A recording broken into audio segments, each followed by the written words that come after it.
মঙ্গলবার গভীর রাতে মর্মান্তিক দুর্ঘটনা পশ্চিম মেদিনীপুরের মেদিনীপুর সদর ব্লকের পাঁচখুড়ি এলাকায় এক আদিবাসী যুবকের বিয়ের আগে শোভাযাত্রা বের করেছিলেন আত্মীয়রা। রাতে ওই লম্বা শোভাযাত্রার ওপর দিয়ে ঝড়ের গতিতে বেরিয়ে গেল লঙ্কা ভর্তি পিকআপ ভ্যান। আর ঘটনায় মারা পড়লেন একজন, আহত 18 চিকিৎসাধীন মেদিনীপুর হাসপাতালে। সকাল থেকে রাস্তা অবরুদ্ধ করে দিলেন আদিবাসীরা। ঘটনাটি ঘটেছে পশ্চিম মেদিনীপুরের মেদিনীপুর সদর ব্লকের পাঁচখুড়ি এলাকায়। পাঁচকুড়ি বাজার সংলগ্ন এলাকায় আদিবাসী পাড়ায় এক আদিবাসী যুবকের বিয়ের আয়োজন ছিল মঙ্গলবার রাতে। আদিবাসীদের নিয়ম অনুসারে কোনো যুবকের বিয়ে দিতে গেলে কোনো একটি গাছের সঙ্গে তার প্রথমে বিয়ে দিতে হয়। আর সেই গাছের সঙ্গে বিয়ে দেওয়ার জন্য পরিবারের লোকজন এবং আত্মীয়রা সুসজ্জিত শোভাযাত্রা করে যাচ্ছিলেন।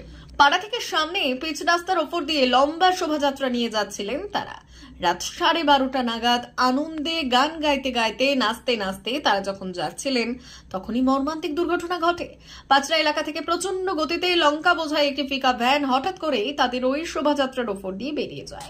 সেই মুহূর্তে কোনো কিছু বুঝে ওঠার আগেই লন্ডভন্ড ছিটিয়ে ছড়িয়ে পড়েন সকলে। ঘটনার পরে বাড়ি থেকে পালিয়ে যায় পিকআপ ভ্যানের চালক। প্রত্যক্ষদর্শীদের দাবি পিকআপ ভ্যানের চালক মদ্যপ অবস্থায় ছিলেন। ঘটনার পর হাসপাতালে আহতদের দেখতে যান জেলা তৃণমূলের সভাপতি তথা মেদিনীপুর বিধানসভার বিধায়ক সুজয় হাজরা।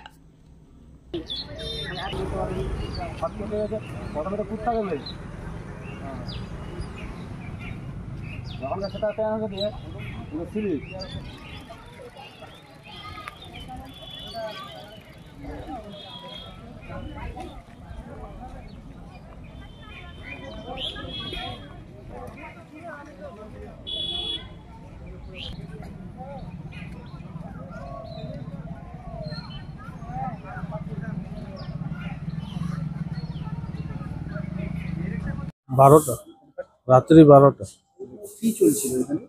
অনুষ্ঠান হতেছিল, মানে বিয়ে বাড়ি সিঁদুরদান। তো কি গাড়ি মেরেছে?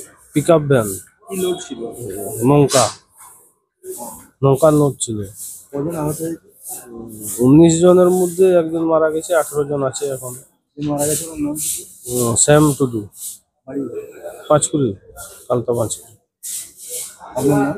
আমার নাম কালীপদ হেমব্রম। পিকআপ ভ্যানটি কি অতিরিক্ত জোরে ছিল? হ্যাঁ, স্পিডে আসতেছিল, মানে একবার স্লো হয়ে দাঁড়িয়েছিল হালকা, দিয়ে আবার হাত আমরা দেখেছি এরকম দাঁড়াও দিয়েও কোনো মতে এ করেনি, সোজা এসে স্পটে। মত অবস্থা তো মনে ছিল। হ্যাঁ, রাত্রি 12টা মানে তো মধ্য অবস্থা হয়তো ছিল। এখানে দেখতে অবরোধ করে রেখেছে, আপনারা? হ্যাঁ, আমরা চাইছি যে রুগী যাতে মানে সেবা পায়, তারপরে ক্ষতিপূরণ ওটাও চাই। যার ক্ষতি হয়েছে তাকে তো দিতেই হবে। রুগী যতদিন না সুস্থ হয় ততদিন ওইটা এখন চিকিৎসা চালাতে হবে। আর তোমার হচ্ছে ক্ষতিপূরণ। আপনার নাম? আমার নাম কালীপদ হেমব্রম। ওই রাস্তায় বাম্পার নেই, এই নতুন পিচ হয়েছে। আপনারা কি বাম্পারের কথা? আমরা বাম্পারের কথা অবরোধ করেছিলাম, যারা কন্ট্রাক্টর ছিল তাকে বলেছিলাম, সে বলছে পরে করা হবে। হ্যাঁ, এইভাবে মানে ও বলে রেখে দিয়েছিল, কাজ হতেছিল ওর পাশে। হ্যাঁ, আবার কি বাম্পারের দাবি করবেন? দিয়ে বাম্পারের দাবি করব অবশ্যই, সেটা তো থাকবে। এবং মানে পেশেন্টগুলো যারা অসুস্থ আছে তাদের চিকিৎসা আগে যেমন ভালোভাবে হয়, এটাই অনুরোধ। কালীপদ হেমব্রম। সোনার অলংকার মানে আভিজাত্যের অহংকার, চির বিশ্বস্ত, চির নতুন। বেলদার নবতম Tanushree hallmark jewellery house, Belda main road, Punjab ব্যাংকের বিপরীতে, যা আপনাদের সেবায় নিয়োজিত।